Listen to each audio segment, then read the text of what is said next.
Je suis de retour pour vous jouer un mauvais tour, afin de mener le monde vers la dévastation, afin de rallier tous les abonnés à ma nation, afin d'écraser l'amour et la vérité, afin d'étendre cette chaîne YouTube jusqu'à la Voie lactée. Alex versus World. Bam! Le célèbre thème musical de Zelda fut créé en une nuit. Nintendo s'en rendant compte au dernier moment que le thème choisi à l'époque, le blaireau de Ravel, dont je vous mets un extrait d'une dizaine de minutes en fond sonore, parce que je suis trop sympa.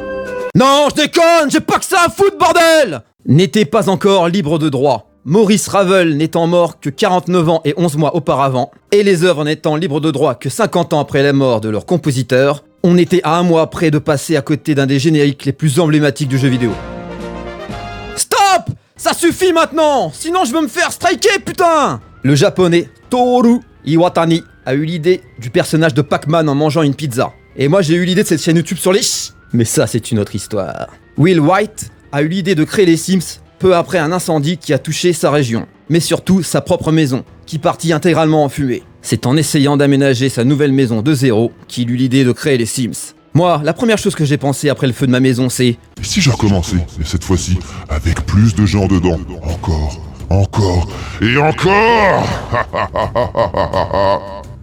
Depuis 2008, ce n'est plus un joystick qui sert à contrôler les sous-marins de l'US Navy, mais une simple manette Xbox 360. La légende raconte que c'était une manette de Master System sur le Costa Concordia et sur le Titanic. Vous avez déjà essayé de gérer précisément une puissance avec ça? C'est un Américain qui possède la plus grande collection de jeux vidéo au monde, avec pas moins de 20 139 jeux vidéo, toutes consoles confondues. Le logo de la Xbox est vert, car l'un des designers de la marque qui bossait sur la conception du logo n'avait à disposition que des marqueurs de couleur verte. Ces foutus kleptomanes de collègues lui ont piqué tous les autres. Le groupe de rock américain Aerosmith a gagné bien plus d'argent grâce au jeu vidéo Guitar Hero Aerosmith que n'importe lequel de ses albums, dont certains se sont vendus à des millions d'exemplaires. Le chanteur, buveur, Renaud, paix à son âme. Quoi? Il est pas mort? Toujours vivant.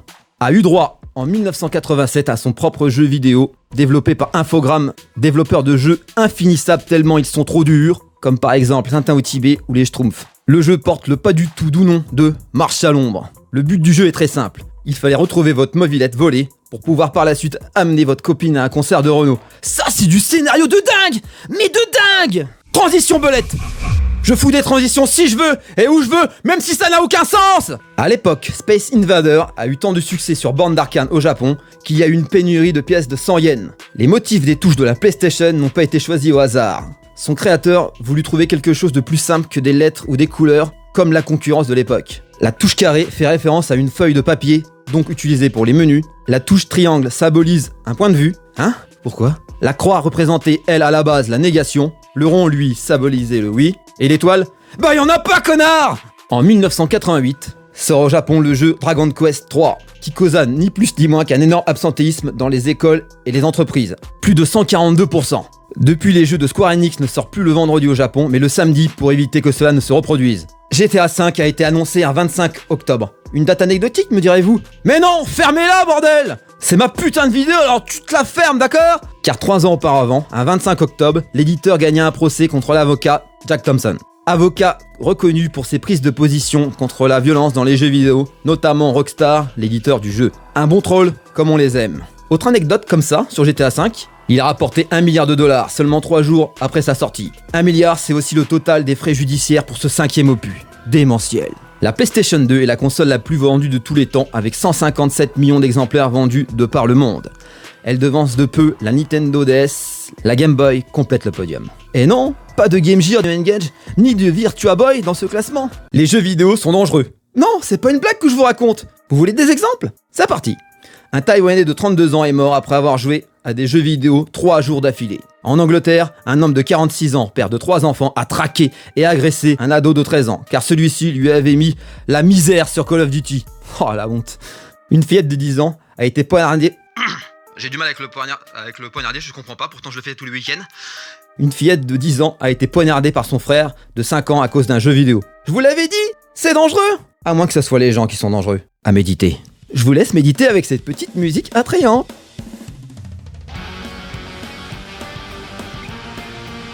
Le jeu vidéo le plus vendu de tous les temps est Minecraft, motherfucker, qui s'est écoulé à plus de 200 millions d'exemplaires. Il devance Tetris et GTA V. La série de jeux la plus vendue est Mario, avec environ 640 millions d'exemplaires vendus, toutes consoles confondues, suivi par Pokémon et Grand Theft Auto. Suite à de catastrophiques résultats commerciaux, la société américaine Atari décide d'enfouir de nombreux jeux et consoles de jeux dans une décharge, dont le fameux E.T. l'extraterrestre, considéré par beaucoup comme l'un des jeux les plus mauvais existant à ce jour. Juste devant Call of Duty, FIFA et Fortnite, l'ancien président des États-Unis Barack Obama s'est vu offrir lors d'une visite en Pologne par le premier ministre de l'époque le génial jeu vidéo du développeur polonais CDE Red Project, The Witcher 2. Très beau cadeau! Je l'ai kiffé moi ce jeu-là, surtout ces quelques passages-là. Génial! Génial! Transition chamignon! Voilà, fini pour cette vidéo très constructive et bienveillante sur les jeux vidéo. Laisse un pouce en l'air, t'as pas le choix, commente, partage et abonne-toi, sinon je crame ta maison avec toi à l'intérieur, dedans, et fracassez-moi cette foutue cloche, bordel! Et comme je le dis toujours, vous voyez, le monde se divise en deux catégories. Ceux qui, comme moi, dominent et ceux qui creusent. Vous creusez. Sur ce, je me casse.